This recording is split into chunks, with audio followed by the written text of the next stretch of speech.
It's Jesus time. Y'all ready for this? Do do do do do do do do do do do do do do do do do. That fits in with the feel of The Chosen, I feel like. Exactly. I always think about, Space Jam. Jesus Jock Jams. That is $1 million idea we are selling. So are we going to say which of the 12 apostles are which Looney Tunes? Man, for us to talk about it, it's like, let's see how close we're going to get to blasphemy this episode. I'm really excited for that. All right. I think they could probably cut out this Jesus character. I mean, there's a lot of characters in the show. How's that for blasphemy? Gosh.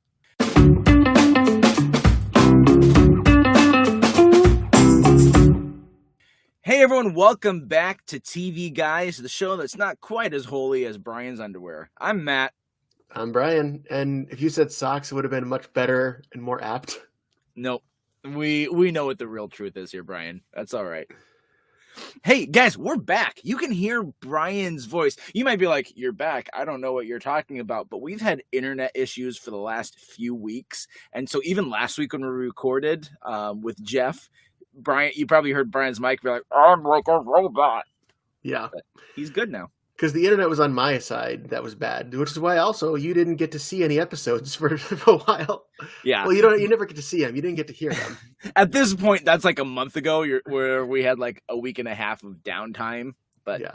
Now I told my dad, like, we're not embarrassed of you. We just can't upload your episode yet. We like you. But hey, it was just like the writer's strike where, it was delayed for a while. And then after the delay, boom, dinner party. So that was it. Our dinner party episode came right after that delay. So I wonder what great episodes we're getting now with both writers and actors on strike. Oh my gosh. It's going to be so great. It's weird to see like movie news and TV show news still pop up and be like, why are you announcing these things when everyone's still on strike? I don't get it. Even like on the Boy Meets World podcast I listen to, at the beginning they always say, this episode was recorded on June, whatever, kind of like to prove like we're not working, don't worry.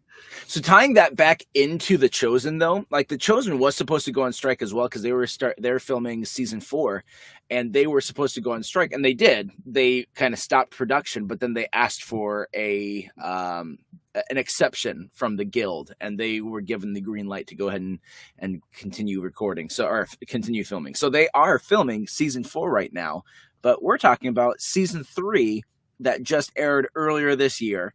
So I'm really excited about that because The Chosen is like one of my favorite shows right now.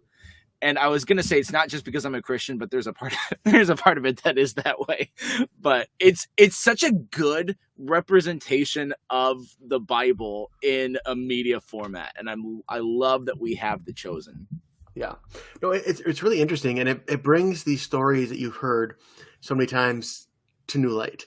And it's like, You know how the stories are going to go, but it's still interesting. Like, at the end where they're like, what? There's baskets of leftovers? I'm like, yeah, we've been told that story since we were 2. So I'm not surprised, but it's still cool to see. Yeah. And like, I also love how they'll even like keep some mystery alive too, where it's like, oh, you've got this Gaius character and he's been here for a couple seasons. And then now all of a sudden, like, wait, no, there's a sick child in his house. And like, oh, he's going to be that Roman centurion that understands authority. Duh. Why didn't we see that coming? So that makes me wonder about this other guy. And I forget what his name is, but the one Roman guy who is like, even in charge almost of anyone else that he bumps into. I'm like, who is this guy going to be? Is he someone that we know? Is he maybe Paul? I don't know. Yeah. I'll admit I'm terrible with names. Even the apostles, like the main ones, like, Simon, Matthew, the ones they really put a spotlight on, I know. But some of the other ones, it's like, it's the rest of you. And James and other James. I got those 2. Yeah, remember back when we talked about who could lift Mjolnir? I got a good feeling about this Judas guy. Yeah, so I'm so glad they introduced Judas at the end of last season because I'm like, that is such an intriguing storyline for me, and to see how they're going to handle that, because with Judas, when you read it in the Bible, it's with the hindsight of the disciples, of all the people that are writing the gospels. So they'll even like mention some stuff with Judas. So it's like Judas said this just because he was concerned about the money, and like they will put this stuff on Judas and be like, he was a villain all along. But at the same time, like Judas did these same miracles that the other disciples did. When Jesus is like, hey, someone at this table is going to betray me, everyone at the table wasn't like, oh, we know who he's talking about. It's Judas. They're all like, is it me? Am I going to betray him? Because Judas looked the part. So I'm really excited to see how they do this arc of he's got some good intention and he really does believe right away, but he's going to be corrupted.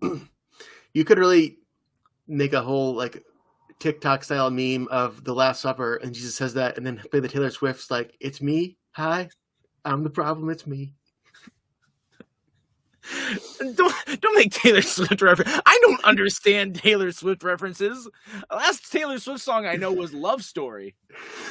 It's all over TikTok. I also don't do TikTok. I'm so lame. When we talk about like those old guys who are like, the youth and their culture, that's me. I'm only 35. I was just informed by current teenagers that nobody fist bumps anymore. They don't. They do paper covers rock. Someone does a fist bump and then just boom, their hand over it. Pretty much. I used to do that with people and they'd hate it. Yeah, actually, you've done that to me before. Or the turkey, like turkey. I haven't done that. That's a Dan Risdell thing. That is a Dan Risdell thing. Yes. So shout out, Dan. Got your back. I don't know. I don't know if Dan would actually listen to this one or not. He could. I don't know. He loves Jesus, so there's a chance. Well, let's talk about this because there's a couple of great arcs. The season isn't super long, but like some of the arcs, what I was surprised about is how quickly some of them were resolved. So for instance, right away at the beginning, we have this thing with Matthew and his parents. Yeah. And like, as Jesus is giving that Sermon on the Mount, he is on the Sermon on the Mount's bar.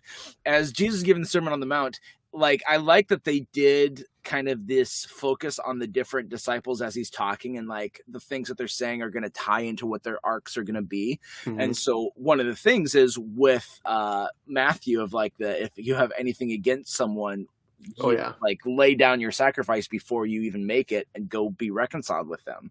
So you have that right away. And I'm like, oh, they're going to pull this out. And it's like only like 2 or 3 episodes of it, but it was still a really good storyline that they did with him and his parents.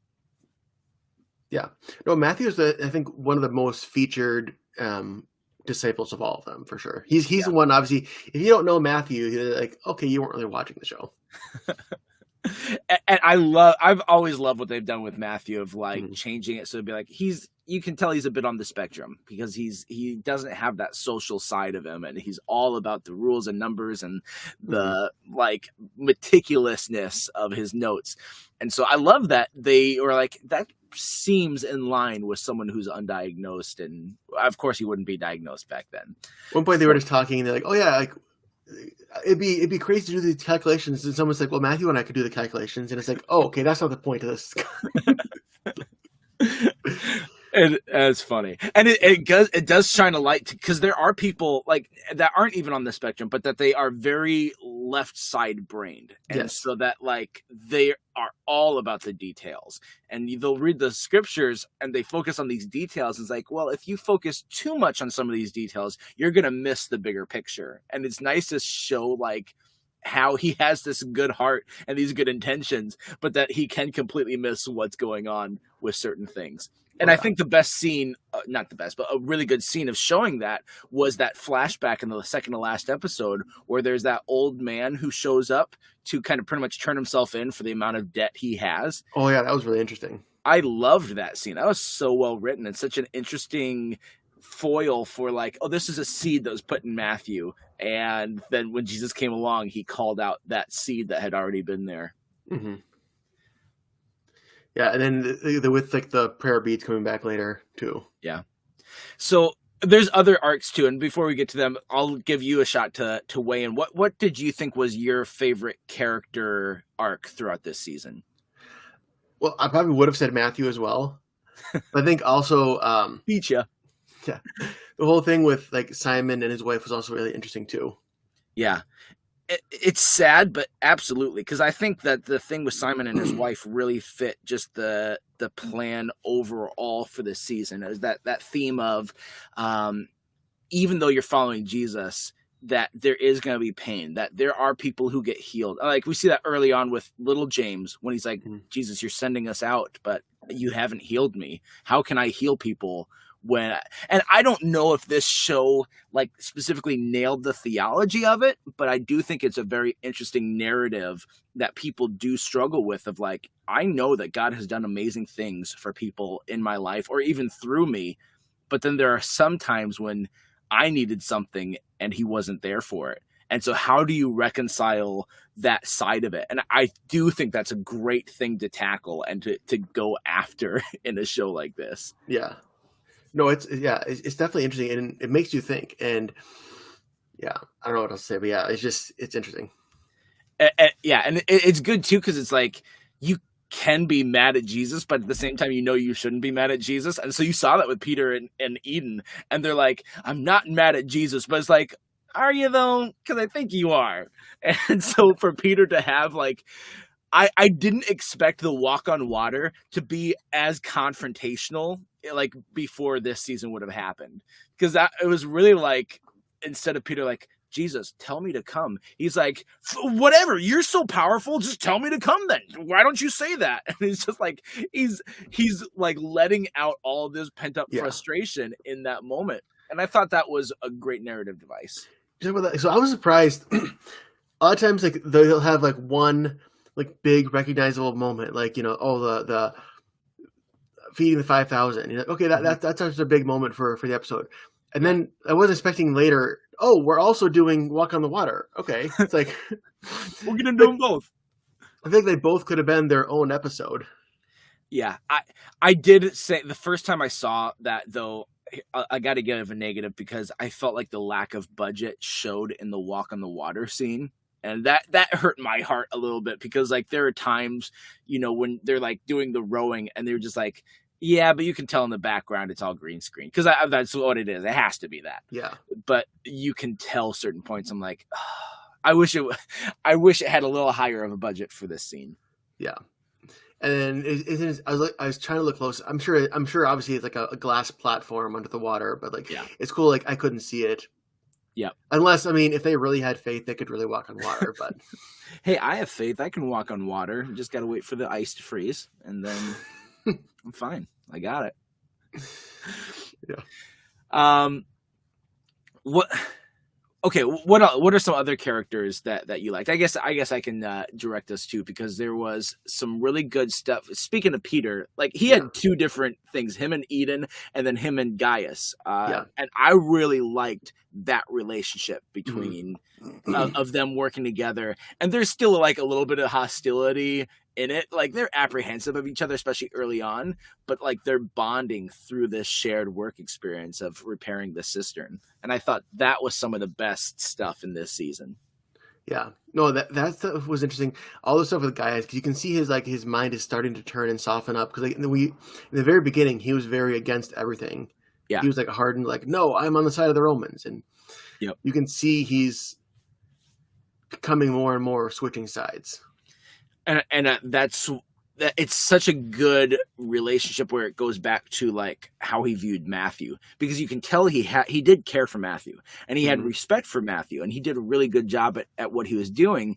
But to see this numbers guy and data guy go from that to not making the logical choice and doing something that logically seemed like it would hurt him in the long run, and like him trying to make sense of that, and then seeing the power of Jesus, like that's what I think is really interesting in terms of like evangelism, if we're going to tie that in for our own lives, of like our lives are a testimony, and people who knew us a certain way and then we experience Jesus and they see us this different way, they're like, I don't understand that. And then when you're able to be like, well, why don't you meet Jesus for yourself? And they're like, okay, I think I'm starting to understand it. Their process can be a lot longer than other people's process. So I really love that we're seeing a slow process with him. Mm-hmm. Oh, for sure. I just wanted more Quintus this season. I always loved Quintus. He's a good villain. He is. He's so full of himself, but it's fun. Yeah. Anything about this show too is obviously it shows kind of about Jesus, but Jesus is more like the subject than the character, because it's more about the apostles and like their changing viewpoints. Because this might be teeter on blasphemy, but Jesus kind of has the same problem as like some of the old school good versus evil like movies where the good guy has no character development because he always has to be good from the start. Like Jesus never changes his way of thinking because he doesn't need to.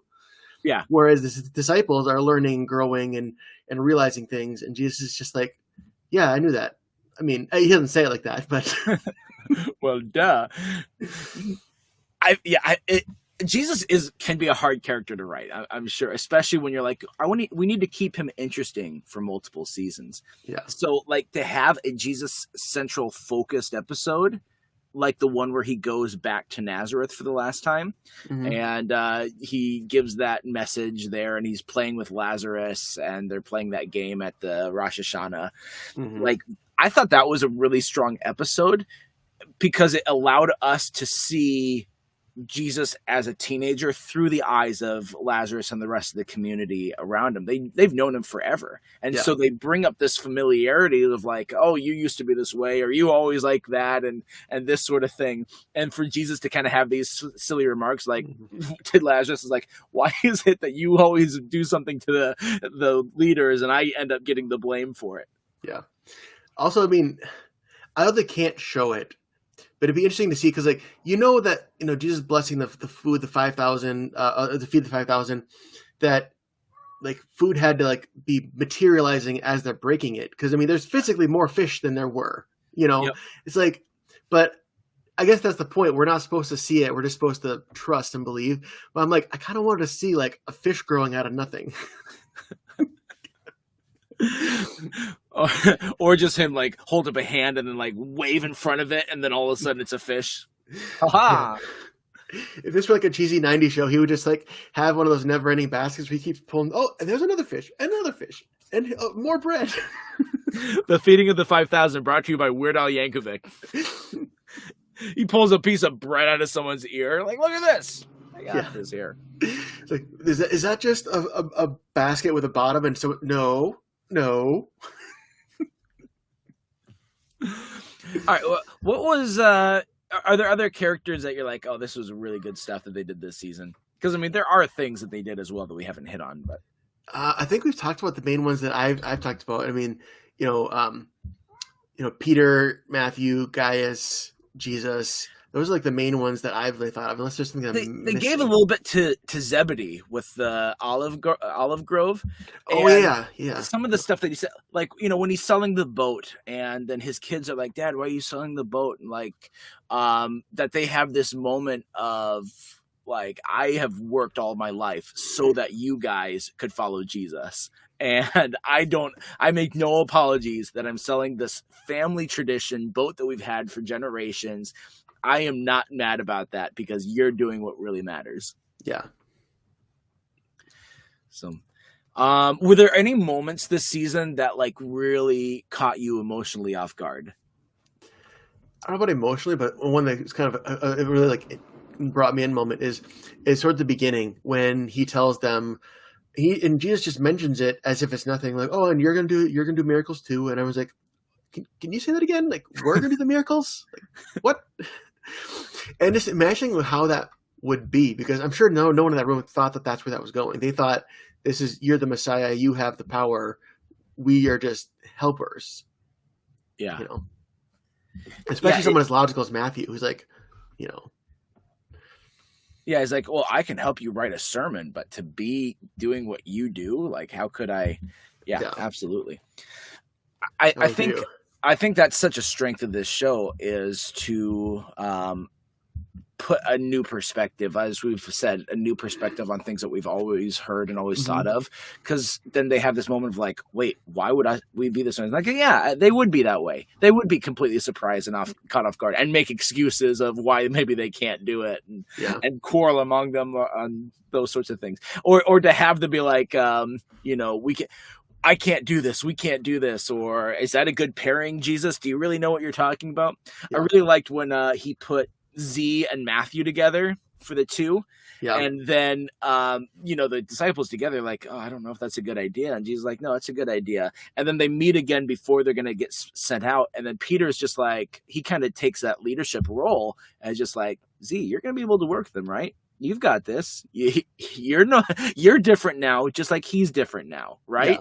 And that was a really good moment to me. That wasn't so much an emotional one. I think my emotional one was when he healed that couple like the Barnabas, or I don't know if it's Barnabas, but like the guy who had a limp that was kind of a sarcastic, goofy guy, and then his wife or girlfriend who was blind.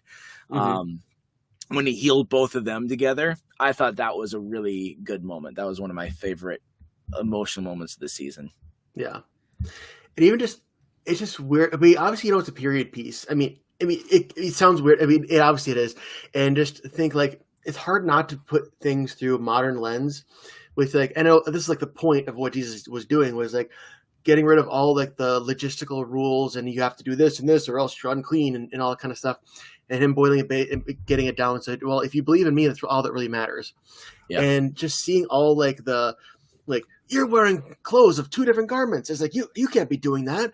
And it's like, for me, it's like, I'm watching that, like in a week, I'm getting my first tattoo. What would they say about that? Blasphemy is what they would say. Yeah. Yeah. It does a really good job too, of like painting why the Pharisees were the way they were and like how rigid they were on certain rules that they have. Yeah. And like the woman with the issue of bleeding constantly being like, I washed, I'm not bleeding yet. I'm not unclean yet. I've purified myself, etc. And then them still be like, no, you're going to bleed. You're going to get us in trouble. We can't do this. Yeah. Or like when they had the sermon, he's like, and if you do this, then you're unclean. You have to go wash in the water. And then blah, blah. And then if you do this, you're unclean. You have to wash in the water. And then like see like people in the crowd being like we would be like, okay, this is kind of boring. It's like, yeah, okay, so that's always been the case. No one's loved reading the genealogy except for someone like Matthew. And I like Zebedee too, like noticing with his sons is like, you guys are usually fidgeting and you're not. Like the sermon's interesting. Oh yes, the sermon about what makes you clean and unclean. That's the rousing sermon that we all are waiting for. Yeah.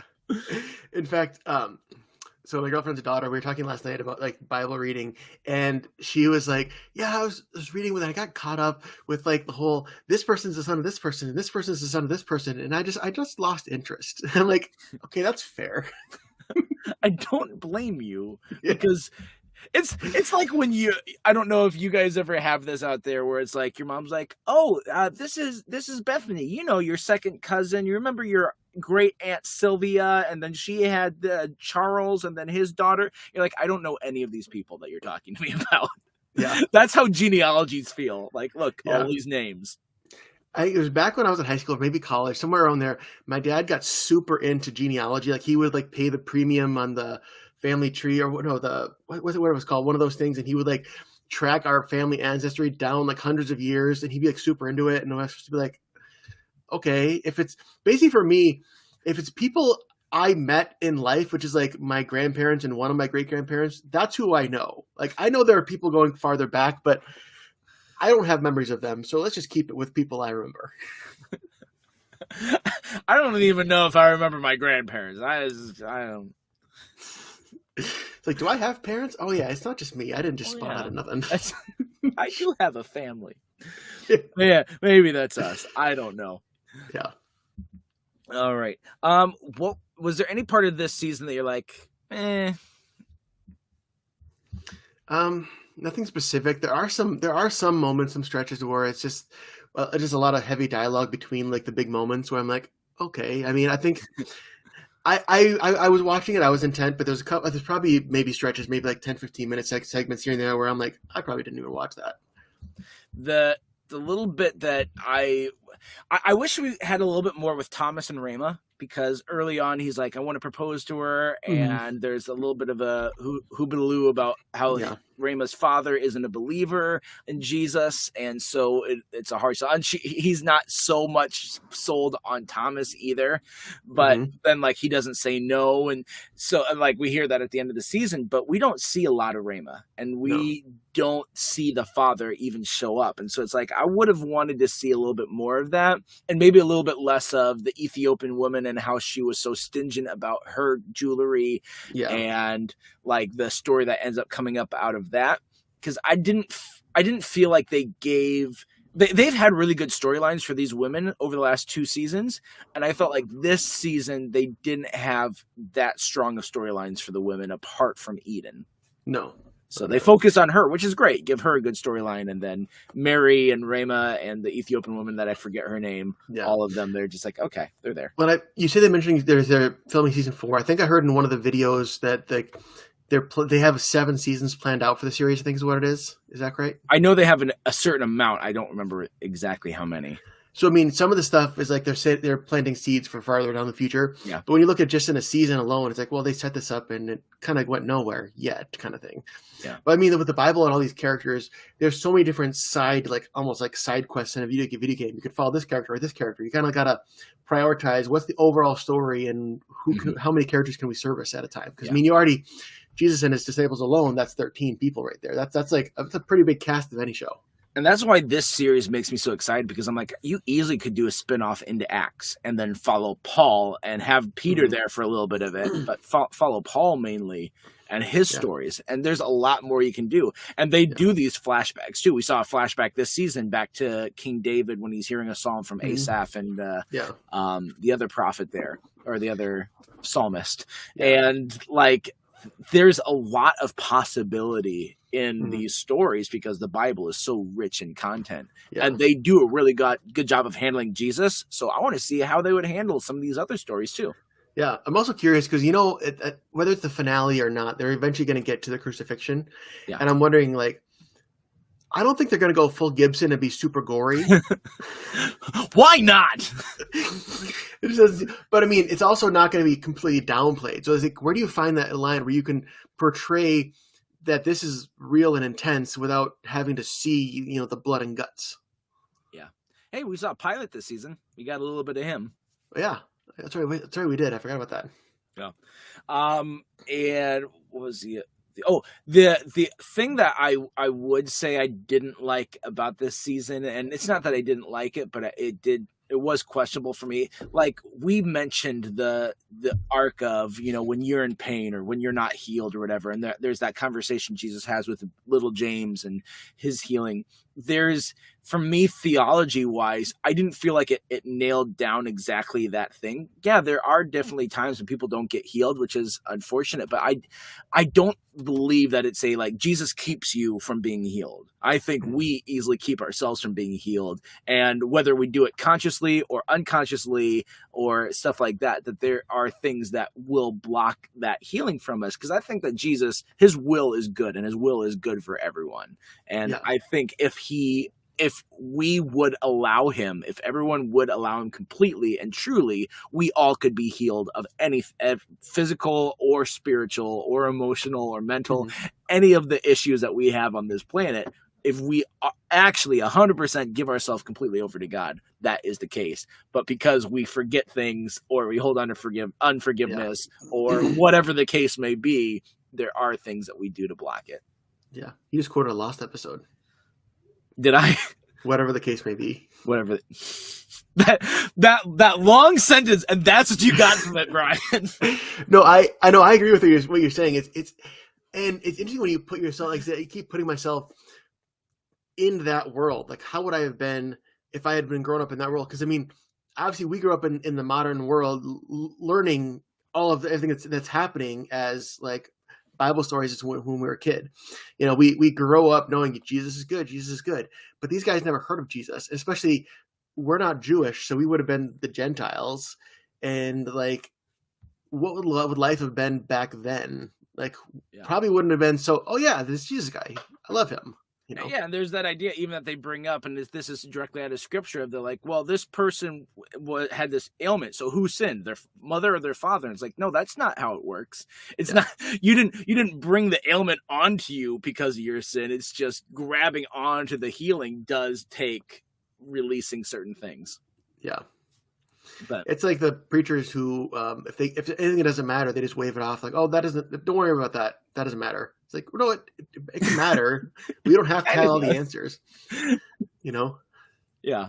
And I think that's great too, is not having to have all the answers. And that's another spot where it's like it makes writing Jesus tough, because it's like every single line of dialogue that Jesus has and every single reaction he has, it has to be in line with who Jesus is, because this is what you're saying when you're writing Jesus as a theological component, is that you're saying this is the will of God. Every single line is the will of God. And that is a huge burden to put on yourself. Like, you can have any other character say something that's wrong, even if they have the right intention, they can be wrong. But when your Jesus character is saying it, then you're just like, this has got to be 100% right and scriptural. And it's basically like the writers are writing themselves in the position of God.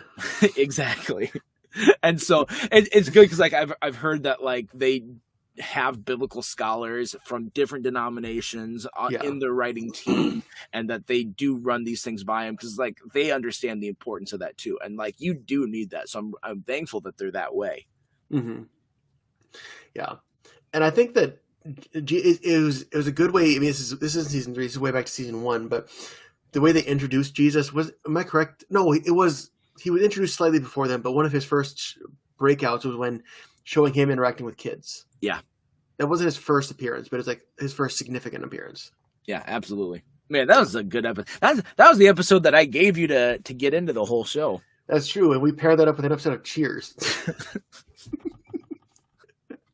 You know, when I go to church, I want to go where everybody knows my name. Still to this day, sorry, The Chosen, but Cheers will forever be my favorite TV theme song. I mean, The Chosen's theme song isn't bad, but it's not like top tier. It's actually like, see, what I like about the theme song is that I could listen to it outside of the show. Yeah. Whereas other theme songs are like, that's good for the confines of the show, and it tells you, like the Brady Bunch. I'm not going to listen to the Brady Bunch theme, but I still think that's super iconic and is a better theme song than The Chosen. Okay, this is a little bit of a tangent, but okay, if you guys listen to our episode of the 70s, Matt totally did a little bit of trolling. I told Matt, he's like, he knows what I'm going to say. I brought it up just to see your reaction. I was so happy. Yeah. So, and I'll tell you another thing that happened before is my dad has told the same anecdote over and over and over again about how the lyrics to Amazing Grace can fit with the tune to Gilligan's Island and vice versa. And it's like, you only need to mention any of those things. Oh, did you know? And it was maybe 3 weeks ago, we had a little family gathering, and my dad started saying that to my aunt, and me and my sister both looked at each other, just sort of almost smirking. And then during this podcast, because I've told you that, you mentioned it, and my dad started saying the story again, and then as I'm doing that, my dad's going on his thing, and you're just looking at me like, "Yep, I did it," and like we're both trying not to laugh and be rude. It's like his anecdote, and I beat him to the anecdote of saying like, "Did you know that is what you can do?" And he's like, "Yeah," and like he was ready to jump off on it. Just like, there you go, Brian. You're welcome. Yes, but that was fun. Talking about theme songs, in the last episode when they got to the Walk on the Water thing, I'm like, I had the realization, oh, they're doing Walk on the Water. Oh, of course they are. That's the whole theme song is Walk on the Water. I do also really like the title cards where like they have all these fish swimming the right one way, and then one fish turns a different color and starts going the opposite way, and then more and more fish start turning that color and are swimming the opposite way. And I'm like, that's a great metaphor. I think that is really smart, whoever came up with that idea. Oh, I thought it just meant that was like the fish that Nemo was saying swim away to. No, you didn't.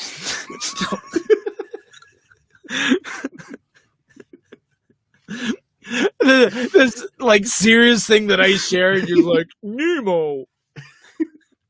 But no, that is cool imagery, and obviously you see what's going on with it, and like even in the title sequence, they could easily not even have a title sequence. A lot of shows don't, but I think it helps to kind of get into the mindset and kind of like the lyrics kind of show the tone of the show, and so I'm favor of theme songs when they're significant.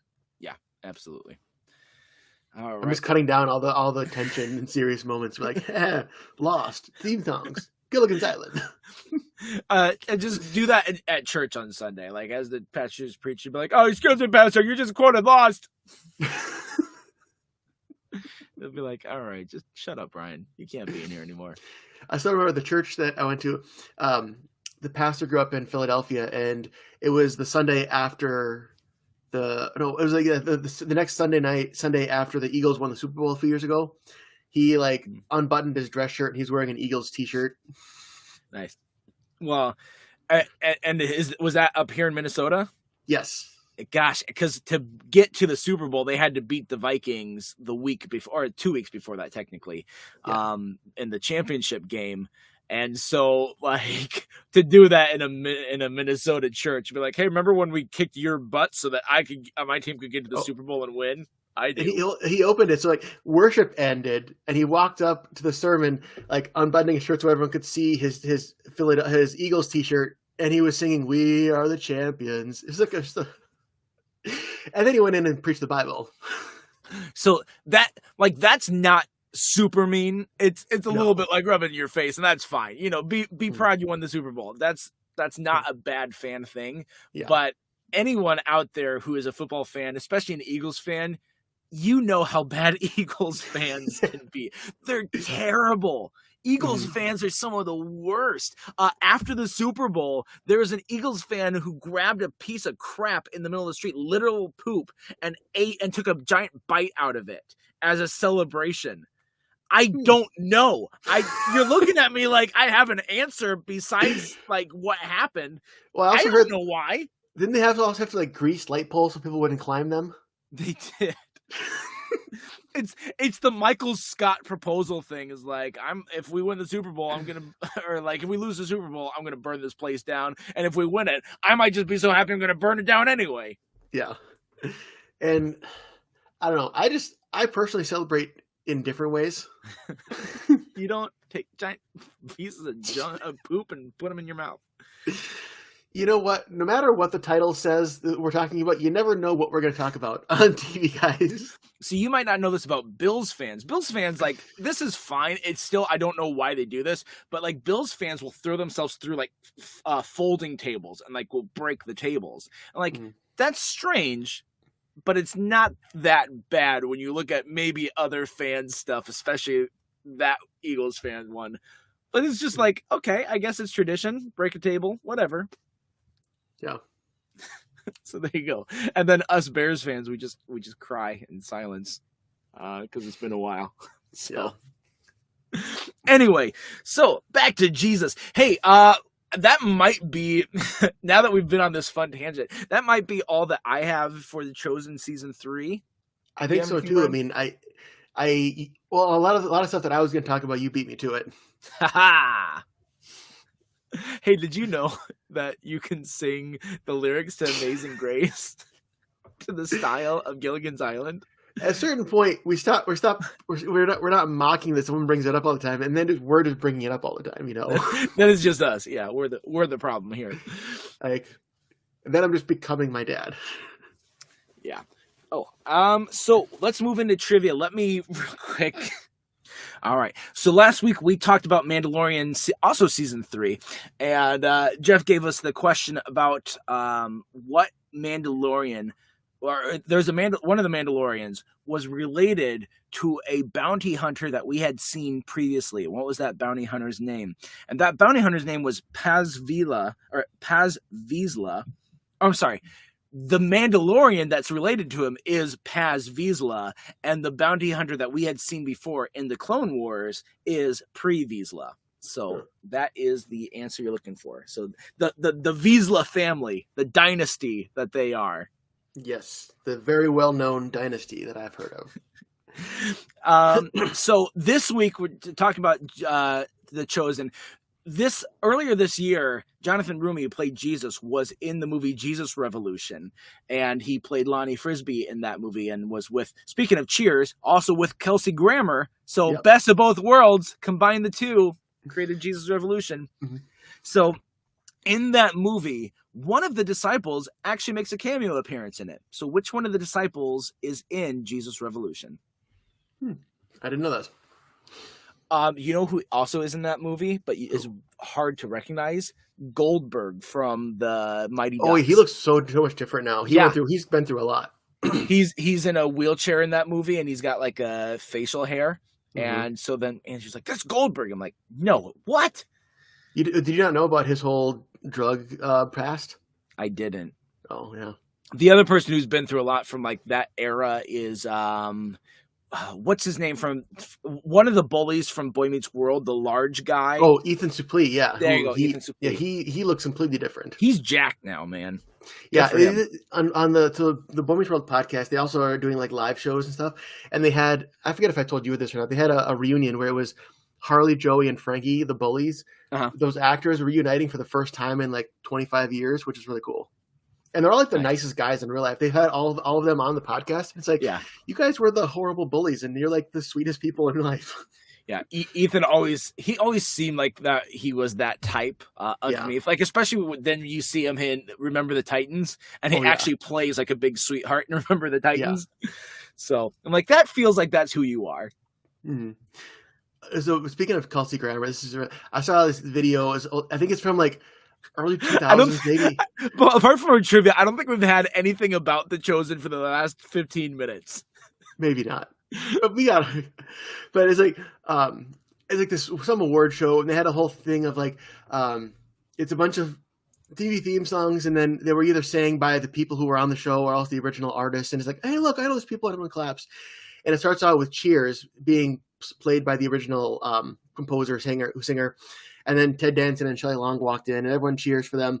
And they cut to an audience shot of Kelsey Grammer, because like, hey, look, you were on that show. And you can tell he's like, yeah, I know them, but why are you on me right now? He just seems like annoyed, like that he's like, why are you showing me right now? I think speaking of transformations, Kelsey Grammer in the last like 10 years has been in a big transformation, because he, like, when I would see some interviews of him, or apparently like Angie was saying that one of his wives was like on a Real Housewives series or something like that. Yeah. And that like he just came off like as a jerk. And then the last like couple years seeing him in interviews, like he's come off completely different. And I'm like, I don't know what's going on in his life, but obviously something good happened. So way to go, Kelsey Grammer. Mm-hmm. Yeah, it's always interesting to hear what celebrities are secretly a jerk, which celebrities are secretly like awesome. Yeah, there's some like it wouldn't surprise you, like George Clooney. Oh yeah, no one is thinking, oh, this is a nice guy. Yeah. Sometimes you're like, oh man, I liked them. Yeah. So then you're just like, okay, well, I like their movies. I liked the Cosby Show. Yeah, I didn't, but some people liked Lizzo's music. Some people like Kevin Spacey movies. He's a great actor. Like his acting was really, really good, but not a good person. Not at all. Yeah. I don't think we're going to do an episode on terrible celebrities you didn't know were terrible. Doesn't sound like fun. Or terrible celebrities are terrible, but we just need to beat a dead horse. Yeah, I mean, a lot of again, I listened to the first episode of the new Full House one. It's with Kimmy Gibbler and Stephanie, and in the first episode, Joey does a Cosby impression, and they're like, "Yeah, this didn't age well, but we didn't know at the time." Yeah, I mean, no one can be faulted. Like, well, yeah, like except for the people that knew him. And it sounds like there are some that were close to him that kind of had their suspicions, but didn't. I think with the ones that are super terrible, you got to believe that the people closest to them knew, whether it's their cast or their family. Like, you can't be that terrible of a person and hide it from everybody. Yeah, it's true. So anyway, so glad that we're ending this on a high note. So Jesus, right? Yep. You know who's not secretly terrible? Jesus. That's right. But it would really suck if either like Jim Caviezel or Jonathan Romy or anyone who played Jesus became like had like a big scandal because oh well that sucks. Like Willem Dafoe played Jesus, and I don't think he's a bad guy, but I could see him not being top notch. I don't know. Like he just plays. Yeah, he plays evil characters really well. So that makes I don't feel like he is that way in real life, but you know, it could go that way. Yeah. Speaking of Jim Caviezel, everyone, if you haven't a chance, you should watch what's it called? I watched it, the Freedom movie. Oh, Sound of Freedom. Sound of Freedom. You should watch it. It's good. Yes, that is very good. If you want old classic Jim Caviezel, that's really good. Watch Frequency. I like that movie a lot. Well, there you go. Yeah, there you go. Ending on a Jim Caviezel note. Anyway, glad that we're back. We're going to have some more great content coming at you. But until next time, I'm Matt. I'm Brian. I reminded you to stay tuned and keep watching.